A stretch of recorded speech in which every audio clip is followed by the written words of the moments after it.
Hello, it's me Sreelatha Jayachandran. നമ്മൾ ഇന്ന് ഇവിടെ ചെയ്യുന്നത് എന്താണെന്നറിയാമോ? ചന്ന ഭട്ടൂരയാണ്. നല്ല റെസ്റ്റോറൻറ്റ് സ്റ്റൈലിൽ തന്നെയാണ് നമ്മളിത് ചെയ്യുന്നത്. അതിനായിട്ട് 1 കപ്പ് മൈദ, 2 ടേബിൾ സ്പൂൺ റവ, പിന്നെ ഉപ്പ്, ആവശ്യത്തിന് ഉപ്പ്, പിന്നെ 1/2 ഗ്ലാസ് തൈരും പാലും കൂടെ, അതായത് 1/4 ഗ്ലാസ് പാലും 1/4 ഗ്ലാസ് തൈരും കൂടെയാണ് ഒഴിച്ച് മിക്സ് ചെയ്തിരിക്കുന്നത്. ഉപ്പൊക്കെ ഇട്ട് നല്ലപോലെ മിക്സ് ചെയ്യാം. മിക്സ് ചെയ്തതിന് ശേഷം നമ്മൾ ഈ തൈരും പാലും കൂടെ മിക്സ് ചെയ്ത് വെച്ചിരിക്കുന്നത് കുറേശ്ശെയായിട്ട് ഒഴിച്ച് അത് നല്ലപോലെ കുഴച്ചെടുക്കണം. അപ്പോൾ എന്നാലും നമുക്ക് ഇത്രയും വെള്ളം പോരാ, അല്ലേ? ഇത്രയും നനവ് പോരാ. അപ്പോൾ നമ്മൾ അതിന് കൂടുതൽ വേണമെങ്കിൽ ഫുള്ളായിട്ടും വേണമെങ്കിൽ പാല് ചേർത്തിട്ട് കുഴയ്ക്കാം. ഞാനിവിടെ അങ്ങനെയല്ല ചെയ്തിരിക്കുന്നത്. ഞാൻ അതിനകത്ത് വെള്ളം ഉപയോഗിച്ചിട്ടാണ് കുഴച്ചിരിക്കുന്നത്. ചൂടുള്ളൊന്നും വേണമെന്നില്ല, നോർമൽ വാട്ടർ തന്നെയാണ് ഞാനിത് ഒഴിച്ചിരിക്കുന്നത്. ഓക്കെ, നമ്മളിത് ആവശ്യത്തിന് കുറേശ്ശെ ആയിട്ട് ഒഴിച്ച് കുഴയ്ക്കണം. അതല്ലെന്നുണ്ടെങ്കിൽ വെള്ളം കൂടിപ്പോയാൽ പിന്നെ നമുക്കൊന്നും ചെയ്യാൻ പറ്റില്ല. അപ്പോൾ കുറച്ചായിട്ട് ഒഴിച്ച് നല്ലതുപോലെ കുഴച്ചെടുക്കാം. ഓക്കെ, നല്ലപോലെ കുഴച്ച് നല്ല സോഫ്റ്റായി വരുന്നത് വരെ എടുക്കണം. കണ്ടോ, നല്ലപോലെ കുഴച്ചെടുക്കാം. അതിൻ്റെ മുകളിൽ വെച്ച് ചെയ്തപ്പോൾ ശരിയാകുന്നില്ല, അതുകൊണ്ട് ഞാൻ പലക എടുത്ത് വെച്ചു. ഓക്കെ, കുറേശ്ശായിട്ട് കണ്ടോ, കുറേശ്ശായിട്ട് വെള്ളം നനച്ച് എടുക്കണം. നല്ലപോലെ മിക്സ് ചെയ്ത് കുഴച്ച് സോഫ്റ്റാക്കി എടുക്കുക. ഈ നമ്മൾ ഈ കുഴയ്ക്കുന്നതിലാണ് ഇതിൻ്റെ ഏറ്റവും കൂടുതൽ പരിവരിക്കുന്നത്. മുഴുവനായി പാല് ചേർക്കണം എന്നുള്ളവർക്ക് മുഴുവനായി പാല് ചേർക്കാം. പക്ഷെ ഞാനിവിടെ അങ്ങനെയല്ല ചെയ്തിരിക്കുന്നത്. ഓക്കെ, നമ്മൾ റെസ്റ്റോറൻറ്റിൽ പോയി കഴിക്കുന്ന അതേ സെയിം ടേസ്റ്റിൽ കിട്ടും. ഒരു ഇതും ഇല്ല, നോക്കേണ്ട ആവശ്യമില്ല. ശരിയാവുമോ എന്ന് പേടിക്കേണ്ട കാര്യമേ ഇല്ല. ഇവിടെ ഏറ്റവും ഒടുവിൽ ഞാൻ ഇതിൽ കുറച്ച് എണ്ണ, നല്ലെണ്ണയാണ് ഞാനിവിടെ ഉപയോഗിച്ചിരിക്കുന്നത്. നല്ലെണ്ണ തന്നെ ഉപയോഗിക്കണമെന്നൊന്നുമില്ല. നമ്മൾ ഏത് കുക്കിംഗ് ഓയിലാണോ നമ്മൾ ഉപയോഗിക്കുന്നത് അത് നമുക്ക് ഉപയോഗിക്കാം. പിന്നെ നല്ലെണ്ണ ഉപയോഗിച്ച് കഴിഞ്ഞാൽ വേറൊരു മണം വരില്ലേ, വേറൊരു ടേസ്റ്റ് വരില്ലേ, അങ്ങനെ ഒന്നും വിചാരിക്കേണ്ട. ഇത് കറക്റ്റ് നമ്മുടെ അതേ സെയിം ടേസ്റ്റിൽ തന്നെ നമുക്ക് കിട്ടും. ഓക്കെ, ഞാൻ ഒരുപാടൊന്നും ഒഴിച്ചിട്ടില്ല. ആകെ ഒരു സ്പൂണേ ഉപയോഗിച്ചിട്ടുള്ളൂ എണ്ണ. അതിന് ശേഷം നല്ലപോലെ എല്ലാം കൂടെ മിക്സ് ചെയ്ത്, കണ്ടോ, പുറത്തൂടെ എണ്ണയൊക്കെ കോരി ഒഴിച്ച് അതിൻ്റെ ഒന്നും ഒരു ആവശ്യമില്ല. പൊറോട്ടയ്ക്ക് കുഴയ്ക്കുന്ന പോലെ എണ്ണ കോരി ഒഴിച്ച് അതിൻ്റെ ഒന്നും ഒരു ആവശ്യമില്ല, കുറച്ച് മതി. ഞാൻ ഈ സമയത്ത് ഉപ്പ് നോക്കുകയാണ്. ഓക്കെ, ഉപ്പ് കറക്റ്റായിട്ടുണ്ട്. ഇതിൽ ഞാൻ ഇട്ട ഉപ്പ് കറക്റ്റാണ്. ഞാനൊരു 1/2 ടീസ്പൂൺ ഉപ്പാണ് ഇട്ടിരിക്കുന്നത്. എനിക്കത് കറക്റ്റായിട്ടുണ്ട്. ഓക്കെ, സ്ഥിരമായി കഴിക്കാൻ നമുക്കത് ഹെൽത്തി അല്ല, മൈദ ആയതുകൊണ്ട് തന്നെ. വേറെ ഒരു പ്രോബ്ലവും ഇതിനകത്തില്ല, നല്ല സാധനമാണ്. പിന്നെ വല്ലപ്പോഴൊക്കെ മൈദ കഴിക്കുന്നു എന്ന് പറഞ്ഞ് കുഴപ്പമില്ല. എപ്പോഴും നമ്മൾ ഈ പൊറോട്ട ഇങ്ങനെ ഭട്ടൂര ഒക്കെ കഴിക്കുമ്പോഴാണ് വിഷയം വരുന്നത്. വല്ലപ്പോഴും ഒരു ദിവസം കഴിച്ചു എന്ന് പറഞ്ഞൊരു കുഴപ്പമൊന്നുമില്ല. ഞാനിത് അടച്ചു വെക്കുകയാണ്. ഏകദേശം 1 മണിക്കൂർ ഞാൻ റെസ്റ്റ് ചെയ്യാൻ വെക്കുന്നുണ്ട്. ഏറ്റവും കുറഞ്ഞത് 1 മണിക്കൂർ വെക്കണം. കണ്ടോ, ഇത് 1 മണിക്കൂർ കഴിഞ്ഞ് തുറന്നപ്പോൾ കണ്ടോ നല്ല സോഫ്റ്റായിട്ട് വന്നിരിക്കുന്നുണ്ടോ. ഇത്രയും സോഫ്റ്റായിട്ട് നമുക്ക് കിട്ടിയിരിക്കുകയാണ്. അപ്പം ഞാൻ ഇനി ചെയ്യുന്നതെന്ന് പറഞ്ഞാൽ അത് അടച്ചു വെച്ചു. അതിനുശേഷം നമുക്ക് കറി റെഡിയാക്കാം. ചന്ന ഭട്ടൂരയ്ക്ക് അല്ലേ, ചന്ന മസാല വേണം. അതിന് വേണ്ടിയിട്ട് പാന് വെച്ച് ചൂടായിട്ടുണ്ട്. അതിലേക്ക് മുഴുവൻ പെരിഞ്ചീരകം ഇട്ട് ഒന്ന് പൊട്ടിക്കുക. അതിൽ കടുകിൻ്റെ ഒന്നും ഒരു ആവശ്യമൊന്നും വരുന്നില്ല. അതൊന്ന് പൊട്ടി വരുന്ന സമയത്ത് നമുക്കിനി കണ്ടോ അരിഞ്ഞു വെച്ചിരിക്കുന്ന സവാള. ഞാനിവിടെ ഒരു വലിയ സവാളയാണ് ഉപയോഗിച്ചേക്കുന്നത്. ഒരു 4-5 അല്ലി വെളുത്തുള്ളിയും കുറച്ച് കറിവേപ്പിലയും കൂടെ ഇട്ടിട്ട് നല്ലപോലെ സോഫ്റ്റായിട്ട് വഴറ്റിയെടുക്കണം. ഭയങ്കര ഗോൾഡൻ കളറോ അങ്ങനെയൊന്നും ആവണ്ട. പിന്നെ എരിവിന് വേണ്ടിയിട്ട് നമ്മളിവിടെ കുറച്ച് 2 പച്ചമുളക് ഞാൻ ഇടുന്നുണ്ട്. നമ്മളല്ലാതെ മുളക് പൊടി ചേർക്കുന്നുണ്ട്, എന്നാലും കുറച്ച് പച്ചമുളക് നമുക്കിവിടെ ചേർക്കാം. എന്നിട്ട് നല്ലപോലെ ഒന്ന് വഴറ്റിയെടുക്കാം. ഒന്ന് വാടി വന്നു കേട്ടോ, ജസ്റ്റ് ഒന്ന് അതിൻ്റെ ഇതൊക്കെ കളറൊക്കെ മാറി ഒരു ട്രാൻസ്പെറൻ്റ് ആയി വന്നിട്ടുണ്ട് അല്ലേ. അപ്പോൾ ഈ സമയത്ത് നമ്മുടെ ചാനൽ സബ്സ്ക്രൈബ് ചെയ്തിട്ടില്ലാത്ത ആരെങ്കിലും ഉണ്ടെങ്കിൽ ഒന്ന് സബ്സ്ക്രൈബ് സപ്പോർട്ട് ചെയ്യണേ. ലൈക്ക് ചെയ്യാനും ഷെയർ ചെയ്യാനും മറക്കല്ലേ. ഞാനിവിടെ ഒരു ടൊമാറ്റോ, ഒരു മീഡിയം സൈസ് ടൊമാറ്റോയാണ്.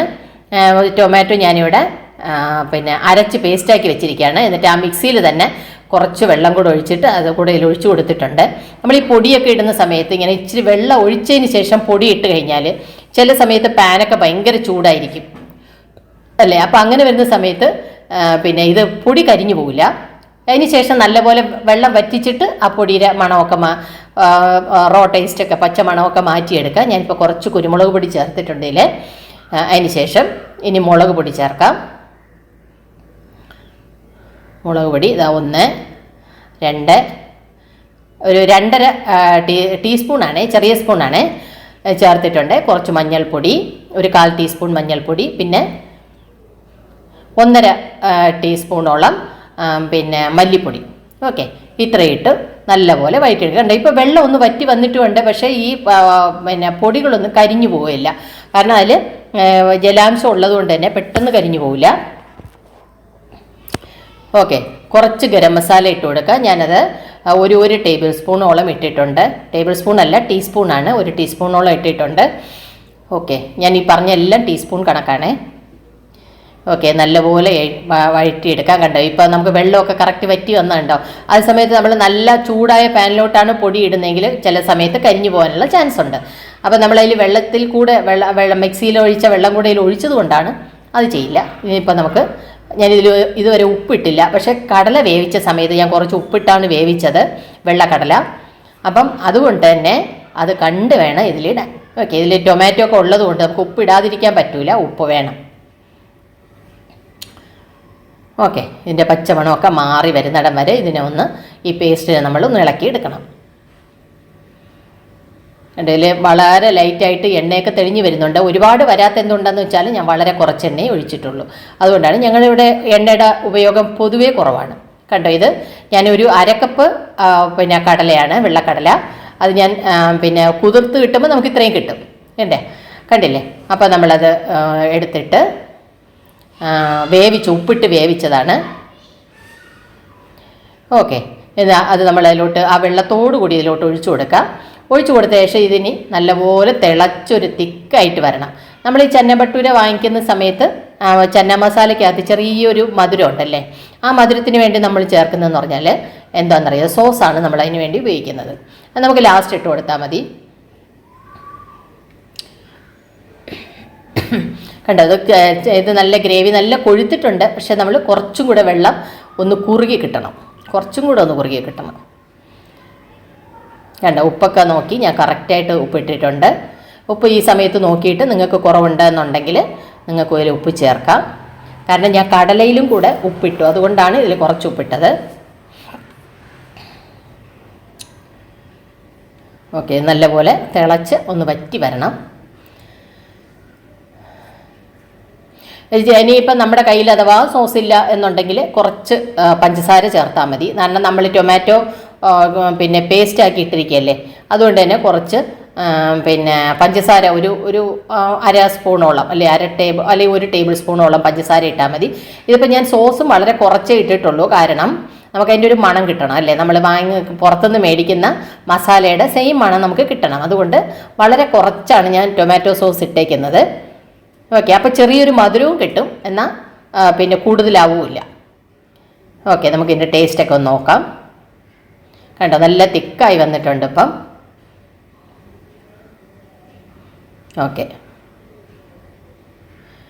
ഓക്കെ, സോസ് ചേർക്കുമ്പോഴാണ് അതിൻ്റെ കറക്റ്റ് ടേസ്റ്റ് വരുന്നത്.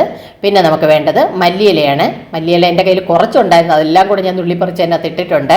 കൂടുതലുള്ളവർക്ക് കൂടുതലിടാം. മല്ലിയിലേക്ക് എത്ര ഇട്ടാലും ടേസ്റ്റും മണവുമാണ്. ഓക്കെ, നമുക്കിപ്പോൾ എത്രയൊക്കെ ആയിട്ടുണ്ട്, നമുക്കിത് അടച്ചു വയ്ക്കാം. ഇനി അടുത്ത ഘട്ടത്തിലോട്ട് നമുക്ക് കയറാം അല്ലേ. അടുത്ത സംഭവം എന്ന് പറയുന്നത് ഇനി ഇത് പരത്തിയെടുക്കുക എന്നുള്ളതാണ് അതിൻ്റെ അടുത്ത ഇത്. അപ്പോൾ അതിന് വേണ്ടിയിട്ട് നമ്മളിതിനെ ബോൾസായിട്ട് ആദ്യം മാറ്റിയെടുക്കാം. ബോൾസാക്കി എടുക്കുന്ന സമയത്ത് ശരിയായിട്ട് പറഞ്ഞാൽ ചപ്പാത്തിയുടെ സൈസ് പോരാ. കണ്ടോ, അതിനേക്കാളും കുറച്ചും കൂടെ വലിയ സൈസ് വേണം. കാരണം ഇത് ഒരുപാട് തിന്നായിട്ടല്ല നമ്മൾ പരത്തിയെടുക്കുന്നത്, കുറച്ചൊരു തിക്നെസ് ഉണ്ട്. അപ്പോൾ ചപ്പാത്തിയുടെ അളവ് പോരാ, കുറച്ചും കൂടെ തിക്നെസ്സിൽ നമ്മളിത് പരത്തിയെടുക്കാൻ വേണ്ടി കുറച്ച് കട്ടിക്ക് തന്നെ മാവെടുക്കാം. ഓക്കെ, നമ്മുടെ വലിയ ഉരുള കണ്ടോ, കയ്യിൽ പിടിക്കുമ്പോൾ അതൊരു വലിയ ഉരുള, അതാണ് എൻ്റെ കണക്കെന്ന് പറയുന്നത്.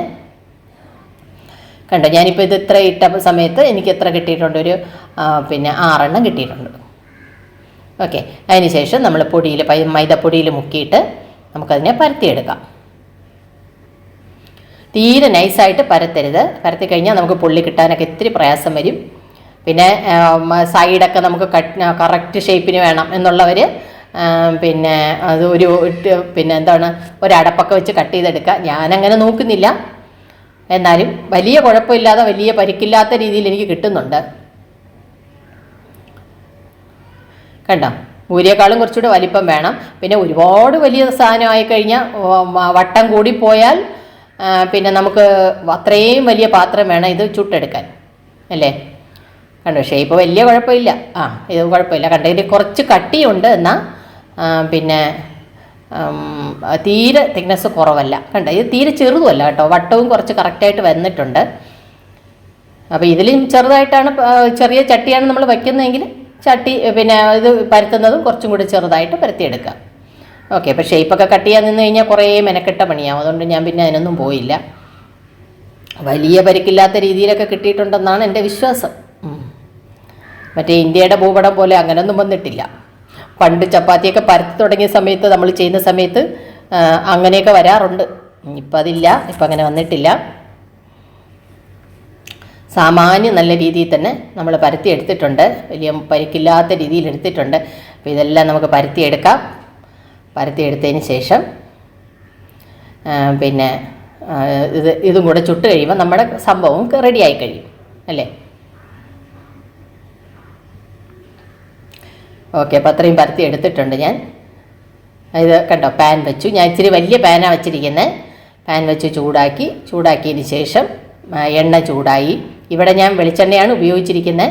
അതിൻ്റെ ഇതിൽ വെളിച്ചെണ്ണയുടെ മണം ഇഷ്ടമില്ലാത്ത ആരെങ്കിലും ഉണ്ടെങ്കിൽ അവർക്ക് സൺഫ്ലവർ ഓയിലോ അല്ലെങ്കിൽ പിന്നെ നമ്മൾ ഉപയോഗിക്കുന്ന എണ്ണ ഏതാണോ അത് ഉപയോഗിക്കാം. പാം ഓയിലോ എന്താ ഉപയോഗിക്കുന്നതെന്ന് വെച്ചാൽ ഉപയോഗിക്കാം. ഇവിടെ ഞങ്ങളത് ഉപയോഗിക്കാറില്ല, വെളിച്ചെണ്ണ മാത്രമാണ് ഉപയോഗിക്കുന്നത്. അപ്പോൾ അതുകൊണ്ടാണ് ഞാൻ അതിലോട്ട് പോവാത്തത്.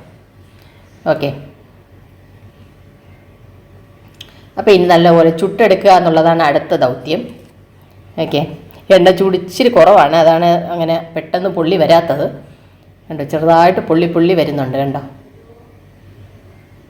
പൊങ്ങി തുടങ്ങിയിട്ടുണ്ട്. നല്ലപോലെ പൊങ്ങി വരുന്നുണ്ട്. ഓക്കെ. അപ്പോൾ അതൊക്കെ നമുക്ക് തിരിച്ചിടാം. നമ്മൾ എണ്ണ കൂടുതൽ ഒഴിച്ചുവെങ്കിൽ കുറച്ചുകൂടെ പൊങ്ങി നിൽക്കും. അപ്പോൾ നമുക്ക് മറിച്ചിടാനൊക്കെ നല്ല എളുപ്പമായിരിക്കും. ഇതിപ്പോൾ ഞാൻ എണ്ണ ഇച്ചിരി കുറച്ചാണ് ഒഴിച്ചിരിക്കുന്നത്.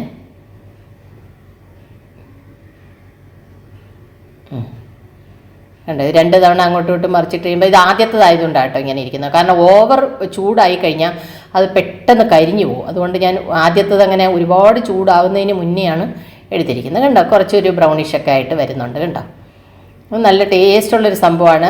പ്രത്യേകിച്ച് വെജിറ്റേറിയൻസിന് പൊതുവേ ഇഷ്ടമുള്ളതാണ്. പിന്നെ മറ്റുള്ളവരായാലും വെജിറ്റേറിയൻ ഫുഡ് കഴിക്കാൻ പോകുന്ന സമയത്ത് അവർ കൂടുതൽ ചൂസ് ചെയ്യുന്ന ഒരു ഐറ്റമാണ് ഈ ഭട്ടൂര എന്ന് പറയുന്നത്, ചെന്ന ഭട്ടൂര എന്ന് പറയുന്നത് അല്ലേ. ഇത് നമുക്ക് ചിക്കൻ കറിയൊക്കെ വെച്ചിട്ടായാലും കഴിക്കാം, നല്ല ടേസ്റ്റ് ആയിരിക്കും. പിന്നെ ഞാനൊരു വെജിറ്റേറിയനാണ്, അറിയാമല്ലോ. അപ്പം ഇത് ജേട്ടിന് വേണ്ടി അല്ല ഉണ്ടാക്കിയത്, മോള് വന്ന് നിന്ന സമയത്ത് അവൾക്കും കൂടെ വേണ്ടി ഉണ്ടാക്കിയതാണ്. പിന്നെ ആറ്റുകാൽ പൊങ്കാല സമയത്തൊക്കെ ചെയ്തതാണിത്. എനിക്ക് ഇതുവരെ എഡിറ്റ് ചെയ്യാൻ സമയം കിട്ടാത്തതുകൊണ്ട് ഇരുന്നു. അപ്പോൾ ആ സമയത്ത് അവളും വ്രതമൊക്കെ ആയിരുന്നു. അപ്പോൾ അതുകൊണ്ട് തന്നെ ഇത് പിന്നെ അവൾ നോൺ വെജൊന്നും കഴിക്കില്ലായിരുന്നു. അപ്പോൾ അതുകൊണ്ടാണ് ഞാൻ വിചാരിച്ചെങ്കിൽ പിന്നെ ഒരു ദിവസം ഇങ്ങനെ ചെന്ന ഭട്ടൂരാക്കാം എന്ന് വിചാരിച്ചിട്ട് അങ്ങനെ ആക്കിയത്. ഓക്കെ. നമ്മളിപ്പം പുറത്തുനിന്നൊക്കെ മേടിക്കുന്നതിനേക്കാളും നമ്മളിങ്ങനെ ഉണ്ടാക്കി എടുത്തു കഴിഞ്ഞാൽ അല്ലേ നമുക്ക് ലാവിഷായിട്ട് വീട്ടിൽ ഇരുന്ന് സ്വസ്ഥമായിട്ടിരുന്ന് കഴിക്കാം. എന്നാലും പുറത്തൊക്കെ പോയി കഴിക്കുന്നത് വല്ലപ്പോഴൊക്കെ ഒരു വൈബാണല്ലേ, അത് നല്ലതാണ്. പക്ഷേ ഇങ്ങനെയുള്ള സാധനങ്ങൾ നമുക്ക് വീട്ടിലുണ്ടാക്കിയാലും അതേ ടേസ്റ്റിൽ നമുക്ക് കിട്ടും. ഇത് ഇതിൻ്റെ റെസിപ്പി എന്ന് പറയുന്നത് ഞങ്ങൾ പണ്ട് മുതലേ ഉണ്ടാക്കുന്ന, വർഷങ്ങളായിട്ട് ഉണ്ടാക്കുന്നതാണ്. അന്നിങ്ങനെ യൂട്യൂബൊന്നും ഇത്ര ഇതല്ലല്ലോ. അപ്പം ആ സമയത്ത്, അതായത് എൻ്റെ കല്യാണത്തിനൊക്കെ മുന്നേ തന്നെ ഞാൻ പിന്നെ ഞങ്ങളിത് ഉണ്ടാക്കുമായിരുന്നു. അന്ന് നമുക്കിതിൻ്റെ റെസിപ്പിയൊക്കെ നമുക്ക് കിട്ടുന്ന എവിടെ നിന്നാണെന്നറിയാമോ? വനിത, മഹിളാരത്നം, അങ്ങനെയുള്ള ബുക്കുകളിൽ നിന്നാണ് നമുക്കിത് കിട്ടുന്നത്. അപ്പോൾ അന്നേ ഉണ്ടാക്കിയത്, പക്ഷേ നല്ല ടേസ്റ്റിൽ തന്നെ ഉണ്ടാക്കാൻ പറ്റും. കറക്റ്റ് എൻ്റെ കൈയൊന്ന് പൊള്ളുകയും ചെയ്തു ഈ സമയത്ത്. പിന്നെ അത് ശ്രദ്ധിച്ചിടണം, നമ്മൾ ഒരു കൈ കൊണ്ട് ഇടാൻ ശ്രമിക്കരുത്. അങ്ങനെ ചെയ്ത് കഴിഞ്ഞാൽ പെട്ടെന്ന് കൈ അതിൽ പെടാനുള്ള ചാൻസ് ഉണ്ട്. അതേസമയം 2 കൈ പിടിച്ചിടുവാണെങ്കിൽ കറക്റ്റായിട്ട് ഇടാൻ പറ്റും. കണ്ടോ, അപ്പം നമുക്ക് അന്നൊക്കെ ബുക്കുകളിൽ നിന്നൊക്കെയാണ് ഇതിൻ്റെ റെസിപ്പിയൊക്കെ കിട്ടുന്നത്. അപ്പം സബ്സ്ക്രൈബ് ചെയ്തല്ലോ അല്ലേ, കണ്ടവരൊക്കെ സബ്സ്ക്രൈബ് ചെയ്തു എന്ന് വിശ്വസിക്കുന്നു. അപ്പോൾ ഒന്ന് സപ്പോർട്ട് ചെയ്യുക. ഓക്കെ. നമുക്കിതുപോലെ പുതിയ നല്ല റെസിപ്പികളും ടേസ്റ്റി ആയിട്ടുള്ള നല്ല റെസിപ്പികളും ഒക്കെ നമുക്ക് ഉടനെ വീണ്ടും ഇടുന്നുണ്ട്. ഓക്കെ. അപ്പോൾ നല്ല ഭട്ടൂര നമ്മൾ ചുട്ടെടുത്ത് കഴിഞ്ഞു. കണ്ടോ, നോക്കാം. ടണ്ടടേങ്, കണ്ടില്ലേ, നല്ല കടലക്കറി കണ്ടല്ലോ, സൂപ്പറാണ്. ചെന്ന മസാല വിത്ത് ഭട്ടൂര അല്ലേ, അടിപൊളിയാണ്. വെജിറ്റേറിയൻസിന് ഭയങ്കര ഇഷ്ടപ്പെടുന്നൊരു സാധനമാണ്, നോൺ വെജിറ്റേറിയൻസിനും ഇഷ്ടപ്പെടുന്നൊരു സാധനമാണ്. കാരണം ഈ മറ്റേ നോമ്പൊക്കെ വരുന്ന സമയത്തൊക്കെ അല്ലേ നമുക്ക് ഇത് കഴിക്കാം, നോൺ വെജ് കഴിക്കാൻ പറ്റാത്ത സമയത്ത് ഇത് നല്ല അടിപൊളി ഓപ്ഷനാണ്. ഓക്കെ. മോൾ അടുത്തിരിപ്പുണ്ട്, പക്ഷെ അവൾ മുഖം കാണിക്കുന്നില്ല. ഓക്കെ. നമുക്കൊന്ന് ടേസ്റ്റ് ചെയ്ത് നോക്കാം, എങ്ങനെയുണ്ടെന്ന് പറയാം. ഇപ്പം തന്നെ എൻ്റെ അഭിപ്രായം നമുക്ക് നോക്കാം. കണ്ട് എൻ്റെ ഒരു വിരളങ്ങ്, ചെറിയ വിരളാണ് എണ്ണയിലങ്ങ് പെട്ടുപോയത്, പൊള്ളിപ്പോയി. ഓക്കെ. കഴിച്ചോക്കട്ടെ. കണ്ടോ, നല്ല കടലക്കറി നല്ല തിക്കായിട്ട് നമുക്ക് കിട്ടിയിട്ടുണ്ട്. ഓക്കെ, കഴിച്ചോക്കാം. അടിപൊളി ടേസ്റ്റാണ്. നമ്മൾ വിചാരിക്കുന്ന പോലെ അല്ല, നല്ല ടേസ്റ്റായിട്ടുള്ളൊരു സംഭവമാണ്. ഓക്കെ, അപ്പോൾ നിങ്ങൾ ഒരു പ്രാവശ്യമെങ്കിലും ഇത് ഉണ്ടാക്കി നോക്കുക. ഉണ്ടാക്കി നോക്കിയിട്ട് ഇത് കമൻ്റ് ഇടുക, എങ്ങനെയുണ്ട് എന്നുള്ളതെന്ന് കമൻ്റ് ഇടുക. ഓക്കെ, അപ്പോൾ നമുക്ക് പുതിയ വീഡിയോ ആയിട്ട് വീണ്ടും കാണാം. Okay, by.